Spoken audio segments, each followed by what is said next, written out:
दरम्यान घटनास्थळावरून या सगळ्या प्रकरणाचा आढावा घेतलेला आहे आमचे प्रतिनिधी यशपाल सोनकांबळे यांनी. आपण पाहूया. मरकळ या ठिकाणी या खाजगी बंगल्यामध्ये रात्री प्रोजेक्ट एक्स नावाने पार्टी सुरू होती. 100हून अधिक तरुण तरुणी या ठिकाणी पार्टी करत असल्याची माहिती समोर आलेली आहे.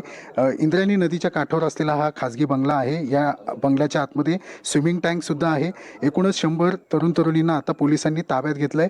लोणीकंद पोलीस स्टेशनच्या हद्दीमध्ये ही पार्टी सुरू होती. पुणे शहर पोलिसाच्या गुन्हे शाखेच्या एका पथकाने पोलिसांसह या ठिकाणी पहाटे छापा टाकला आणि त्या ठिकाणी 100 तरुण तरुणींना ताब्यात घेतलं. यामध्ये 3 अल्पवयीन मुली असल्याचं देखील समोर आलेलं आहे. आता या सर्वांची वैद्यकीय तपासणी सुरू आहे. आपण या ठिकाणी पाहू शकता की मोबाईल फॉरेन्सिक व्हॅनच्या माध्यमातून सगळ्यांचे सॅम्पल्स घेतले जात आहेत. मेडिकल टेस्ट केली जाते. प्रोजेक्ट एक्स या कोड नेमद्वारे ऑनलाईन बुकिंग यामध्ये घेतलं गेलं होतं. हा एक खाजगी बंगला आहे आणि या प्रोजेक्ट एक्स रेव पार्टीचा आता पर्दाफाश झालेला आहे आणि पोलिसांकडून आता सर्व तरुण तरुणांची वैद्यकीय तपासणी सुरू आहे. पोलिसांचा मोठा फौजफाटा या ठिकाणी तैनात आहे. मरकळ येथे अत्यंत हिरव्यागार अशा एकांतवासात असलेल्या या खाजगी बंगल्यामध्ये ही पार्टी सुरू होती. आत्ता क्राईम सीनवर पूर्णपणे हा परिसर सील केलेला आहे. पोलिसांचा मोठा फौजफाटा तैनात आहे.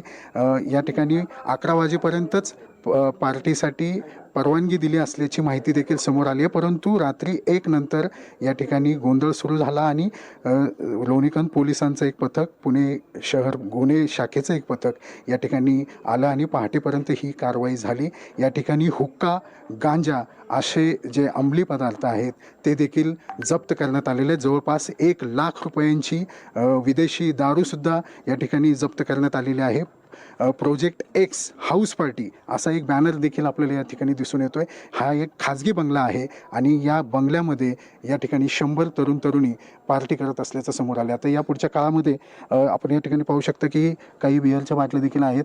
एकूणच विदेशी मद्य जे आहे ते 1 लाख किमतीचं मद्य देखील या ठिकाणी जप्त करण्यात आलेलं आहे आणि वैद्यकीय अहवालानंतर खऱ्या अर्थानं या ठिकाणी पुन्हा एकदा ते स्पष्ट होईल की या ठिकाणी जी अंमली पदार्थांचं सेवन तरुण तरुणींनी केलं होतं का आणि यामधले अल्पवयीन मुलांना कुणी परवानगी दिली याची देखील आता शहानिशा केली जाणार आहे. एकूणच आता मोठा पोलिसांचा फौजफाटा या ठिकाणी तैनात आहे आणि मोबाईल फॉरेन्सिक व्हॅनच्या माध्यमातून सॅम्पल्स गोळा करण्याचं काम सुरू आहे.